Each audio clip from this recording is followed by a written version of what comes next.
And just like that, we are at the midway point of the 2025 UFL season. Guys, if you're new here, welcome to Analyze and Educate. My name is Pat Ruffino. It's kind of what I do here. Make a lot of quarterback rankings. I give a lot of opinions. I would say a lot of people agree with those opinions. Some people call me silly, but in the end, the feedback is good enough that I continue to do this. I would say it was a week of really good quarterback play up until the end. We were at about a 75% optimization rate, which, considering weeks past, I think we take that. I think we take that. 4 new quarterbacks starting this week: Case Cookus, Dresser Winn, Max Dugan, and Jaylen McClendon. We're up to 16 quarterbacks this year to start for the league overall. Last year we had 18. A lot of parity in this league right now. We saw upsets. We saw teams capitalizing on statements. We saw teams making us, fighting for their playoff life. And we saw one team kind of going to the wayside, making it very clear that in the league of have and have nots where they're at. But overall, guys, real good week of quarterback play. We saw 12 quarterbacks play this week, half of the 24 that are on each team's roster. And without further ado, let's get started on it. We got 2 honorable mentions this week: Holton Ahlers and Mike D'Elia. D'Elia actually had to come in on a non-specialized package. Semi-impressive, by the way. Through one pass attempt, it didn't count because it was a defensive pass interference. And then on the next play, he fumbled the exchange, and Arlington got the ball back. So really limited. D'Elia's pass did not look good. It was probably not catchable, to be honest with you. They might have got away with one, but that's a guy maybe later in the season. I've been kind of vocal about these other change of pace quarterback guys. You really want to see him more in the middle of the field because when you get condensed down there, you kind of know what's going to happen. Unless you run these QB sweeps that we saw even San Antonio have a little bit of success with Jared Guantano, and obviously Max Duggan have a ton of success with it. I just feel like it gets a little bit goofy. So really would love to see, D'Elia get a couple reps in the middle of the field, kind of utilizing that RPO package.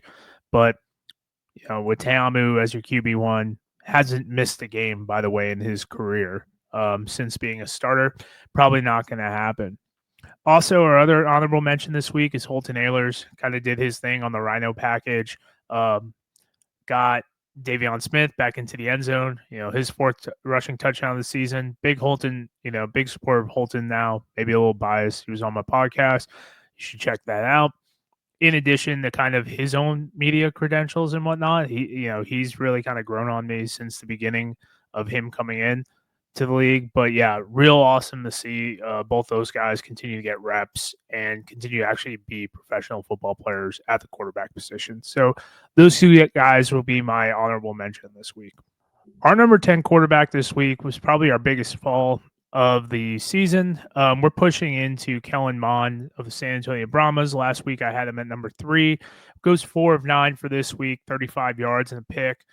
Receivers and him for both these quarterbacks, they didn't really get on the same page the whole game. I don't think it was a play calling issue. It just seemed like San Antonio came out flat. I mean, you got a guy like Peyton Pardee. He's going to game plan upon game plan upon game plan. I think they were prepared. I just think some days you have it, some days you don't.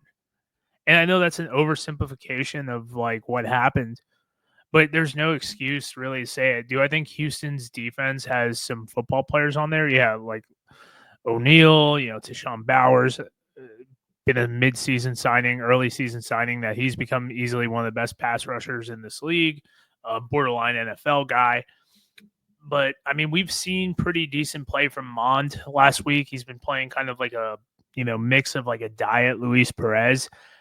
The chemistry with Jacob Harris is kind of what made me very bullish on the Brahmas. Unfortunately, it seems that whether it be like the offensive line play, I know they're kind of going up the hill with 1,000 pounds on their back. It just kind of seems like maybe they were too high emotionally last week, and then this week came out flat. I mean, the thing is I just cannot I cannot think that they underestimated Jaylen McClendon because I think there's a lot of good football minds in that room over there. But overall, Mon's play, jittery, off kilter, couldn't get comfortable, didn't utilize his legs, and that's why he's our number 10 this week. We're staying in San Antonio at number 9. I mean, Jarek Guanactano came in. The reason why I give him the edge over Mond is because it looked like he played a little bit less series. I think like Mond had like 5, Guarantano had 3 or 4. Obviously, threw a bad pick 6. I would say that even though the placing of the ball was a little bit behind Harris, not really his fault, but that's not what the stat sheet says, as it was returned for a touchdown. There was also, a lot of issues getting comfortable with him, but I will say Guarantano in a backup role I kind of liked because it looked like he had no fear. 6 of 15 for 29, taking a lot of shots, taking a lot, trying to fit the ball, trying to be a little too cute. And we got to see a little bit more of his legs. We didn't really see that as much in Houston. He goes 4 for 24.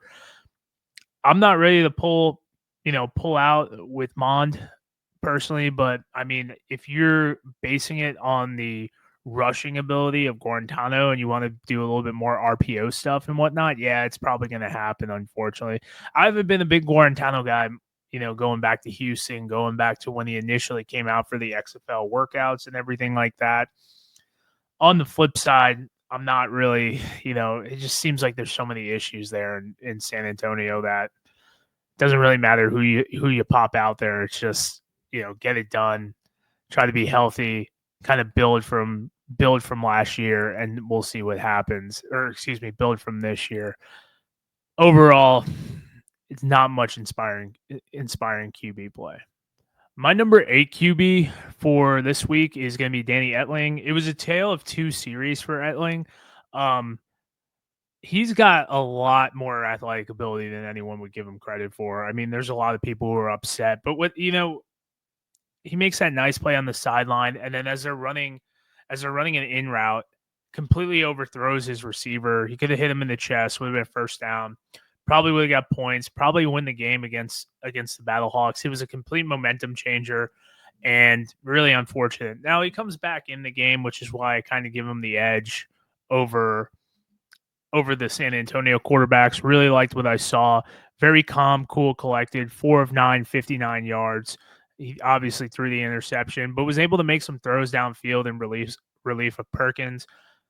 You got Danny Etling as your QB too. You feel pretty good about it. You got Danny Etling switching series with Bryce Perkins. You wonder why that's happening. There's enough evidence at this point. I mean, Etling's been a good quarterback. I would really say good as in like 5 out of 10, if it was a 5 out of 10, or excuse me, 1 through 10, a 5, 5.5, 6. But the problem is when you got Bryce Perkins running at a 9.9, it doesn't make sense to have him going out there. Definitely a guy I kind of want in the league. My problem is with Etling is I'm a little high on Rocky Lombardi, so I kind of want to see Lombardi go to that QB2. But with the extension of the franchises and whatnot, you kind of you're not too bad about him being your QB1 if they expand the franchises, depending on what's happening, especially now that the draft is going and NFL teams are going to mix and match and all that good stuff. This is kind of a weird rating for me because I think Cook has kind of played really tough football. Big Cook is fan as well. Guy has grinded, goes 135 yards, 2 touchdowns, ran the ball really well with 6 carries for 83 yards, 145 yards. So you're looking at 200 yards plus of output. That interception, miscommunication, still finding his way in the offense. I get it. The rushing ability, kind of liked a little bit more QB draw, except not that close in the end zone. I'm not a big QB draw guy that close in the end zone unless your dude can Bryce Perkins it and just jump over, or you're running some RPO scheme off of it. But overall, to me, it just kind of seemed like, it just took him too long to get going. That offensive line is beat up. You got another injury going on now. Deontay Brown looked lost in the sauce again. He had a really bad game. Cook is doing what he does, avoiding the pocket, everything like that. Jay Sternberger, I think, could have helped him out on, I think, 2 targets and whatnot. But in the end, I mean, it's really when you actually watch the game again, outside of the miscommunications, the actual quarterback play was not terrible. But obviously, that's a big part of it. So Cook is my number 7 guy. Last week he was 8. But I'm going to be honest, 7 through 1, the margins are not as crazy as they're, excuse me, I would say 7 through 2, the margins are not as crazy as far as like talent level. It's really not. And I think that speaks to the high level of recruiting done through this league in 2025, in addition to just the play and the coaching and everything like that. My number 6 QB is Jaylen McClendon. He was 4 last week. This isn't an indictment on his play. It's just the fact that the guys above him, in my opinion, played better. He wasn't really asked to be as dynamic as he was last week. I think Zaquandre White, who is a guy that's been pretty good, kind of a sleeper, played with DC and Birmingham and whatnot, been around with these leagues. I know CJ Johnson doesn't like him, but guy's a good football player, and him and Jaylen have a pretty good thing going. Wasn't really asked to kind of blow the doors off or anything like that. Defense obviously kind of stole some possessions, for them. Didn't have to do anything crazy, but still, the man is still pushing the ball down the field, and you're not only seeing just screen routes to Justin Hall. Yes, they threw it to him on screen routes a couple times, but they're aggressive to push down the field, and you don't know if that's because of Marcus Sims. Maybe just Jalen's doing his own thing. I said this a couple years ago, like when he was with Vegas, it seemed like he kind of just took control at some points and kind of just did what he wanted to do. And while coaches could hate that and whatnot, I understand. But the thing is like, I don't feel like he really had great coaching in Vegas at times. And I would lobby in Houston. He doesn't have the best coaching, and he might be the smartest guy in the room. So if it's working, continue to push it. He's 1-0 as a starter. Obviously, technically, he didn't start last week. 2-0 in games he's played. Not a bad spot. Finishes up with 171, 7 carries, 18 yards. Threw an interception, once again, a little bit behind. That was kind of a nice pick-me-up to San Antonio. Keep it competitive for a little bit. But guy is clearly QB1. He could pop up to the top of the list next week. But this week, he kind of managed the game, and that's exactly what he needed to do. Not the sexiest stat line, but didn't need to be. I think I've explained this before, but when I do these rankings, they're kind of fluid throughout the game live, right? I'm typing it up, keeping track of stats, watching the game, everything like that. Sometimes I'll go back and rewatch plays just to kind of see, okay, what were they thinking? Very blessed in the ability to do that. Now you see Luis Perez, 23 of 33, 268. 1 touchdown, 1 pick, last throw of the game, and they carry for 10 yards. Also evaded the rush multiple times. Most sacked quarterback in the league, except the Battlehawks couldn't really get to him last week. Now, 201 or 202 of those yards came in the first half. And I'm pretty sure he was either at 235 or 244 going into that final drive. So to me, it's kind of the same thing I've said before, where it's like, yeah, he does a good job pushing the ball down the field, being aggressive, dropping it in the breadbasket multiple times. I know people might see that Deontay Burnett touchdown and get really excited about it, but it's like, really, there was plenty of other things to be excited about that didn't score, like the one they got to Davion Smith inside the red zone that he got a touchdown. That was set up by a really nice pass to, I think, Isaiah Winstead. He's got a plethora of receivers over there, man.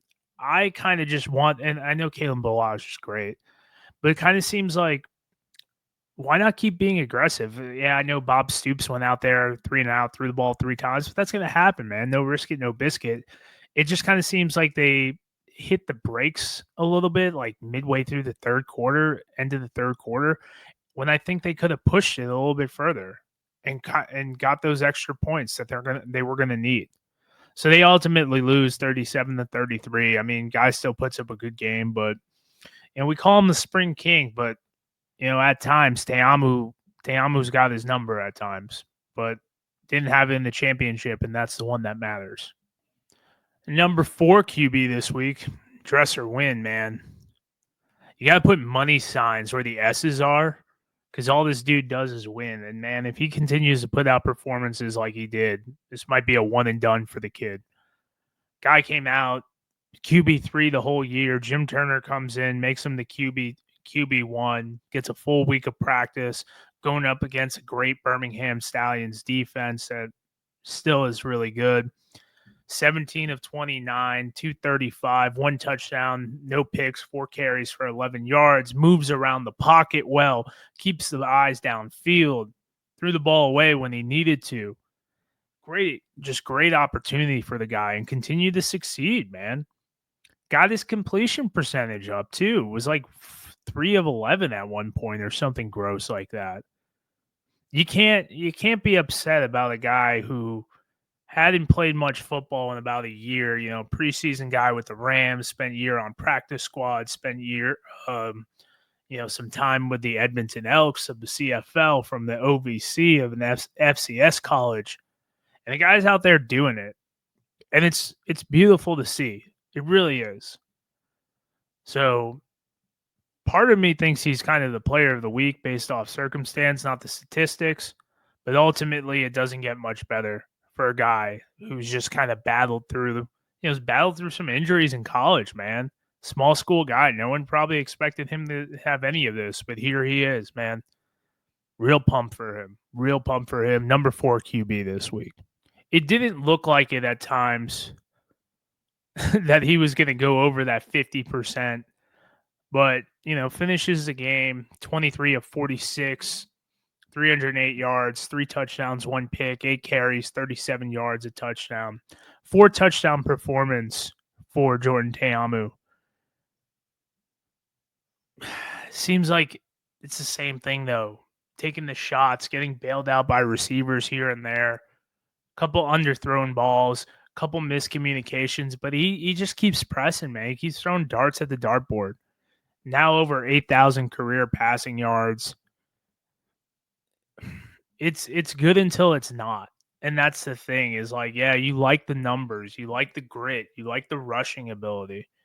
But at some point the chickens do come home to roost, man, or we've seen this time and time again.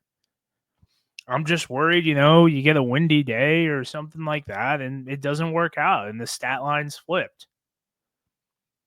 I think he's got to take a couple more easy throws. I will say I think that Mason Fairchild one was an absolute dot. Janae Harris was almost right there. But he's continued to prove that he's one of the best quarterbacks to ever step foot in the spring, dating back to the 80s. I'd even go that far. If you put an 18-game schedule, he probably has some similar stat lines to Bobby Hebert and whatnot. But he's the number 3 quarterback. DC's 4-1. They rebound off a loss to San Antonio last week. Really, really excited to see what happens. Continues to ball up. I just need that completion percentage to be a couple points higher, and I think we're in a good spot. What a bounce back game for Dugen, man. They rallied around him and they played good football. Doesn't get much simpler than that.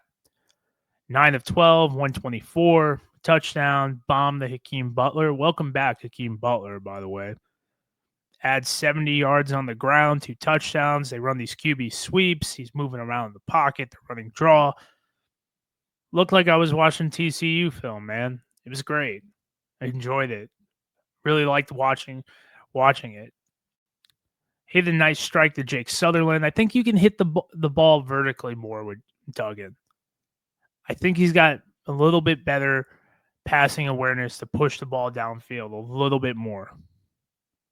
And I hope they do because there is success to it. You got Hakeem Butler in there. Yeah, people have made comments about his hands. Didn't have any issues last week or this past week. I don't know, What I do know is that they take on the Renegades. They need to obviously beat them. I think they can. It's going to be a second time seeing them. I hope at this point, there's enough going on to where the film and, settling in that he's able to go out there and make some plays. He's obviously capable of doing it. At this point, playing for the NFL career, that should be enough motivation. Playing for a championship in this city. Let's see what happens. But in the end, Dugen, number 2 performance this week. Still debating on if he'll be my player of the week, but you'll have to find that out probably Monday or Tuesday. This is probably going to be one of the easier ones to evaluate because the film is there. 21 of 25, 235, 2 touchdowns, 4 carries, 14 yards.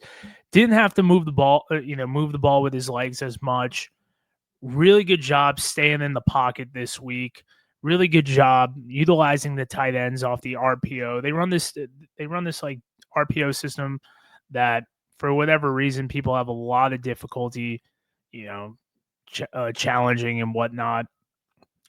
Running game looked pretty good. Toa Tua really helping them out. The loss of Austin Falou, really hurt St. Louis being tough up front. A lot more for Phil Hoskins. Wasn't, did his best, but looked like they needed some extra help. You'll probably see Kyler Ball this week. Ultimately, Perkins has shown exactly who he is. Extremely mobile, pretty decent decision maker. Can he challenge up against some of the better NFL teams? Probably not, but very serviceable quarterback. Hardest part for Perkins is coming out of the game.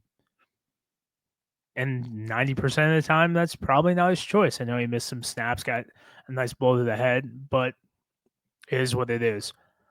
Overall, though, Perkins is number one quarterback. Pretty easy to decipher. I'd just be repeating myself the last couple weeks, but he's the guy. He's the guy in Michigan. He's probably the number one in this league right now. So those are our quarterback rankings this week. A little bit of parity, some old faces, some movement. Overall, I think 7 of the 8 teams had some really good play this week. San Antonio's got to figure it out, but I'm pretty good with it. UFL play this week, especially at the quarterback position, all-time high. Buy stock in it. Buy. But in the end, we're at the midway point of the season. Between the Roughnecks figuring it out, it looks like Showboats finding Dresser Winn. If you're a Birmingham fan, don't freak out. You got 3 good quarterbacks there. One of them's going to play. One of them's going to put out good results. Don't freak out. Cookies is fine. Corral is fine. Magoo is fine. You'll be all right. I promise. Overall, though, pretty good week. Like I said. And we'll see, as it goes on in the season at the midway point. 5 more weeks of play left. I'm looking forward to it. It's going to be a fun 5 weeks. Nothing set in stone with the teams. So looking forward to it. But if you're new here, please drop a like, subscribe. If you're, coming back, let me know what you think about about these rankings. Was I too high? Was I too low? Should some people not even be in the conversation? And just your thoughts on QB play as a whole this season and this week. Until next time, thank you guys for tuning in. It's always a pleasure to do these, and I'll see you next week.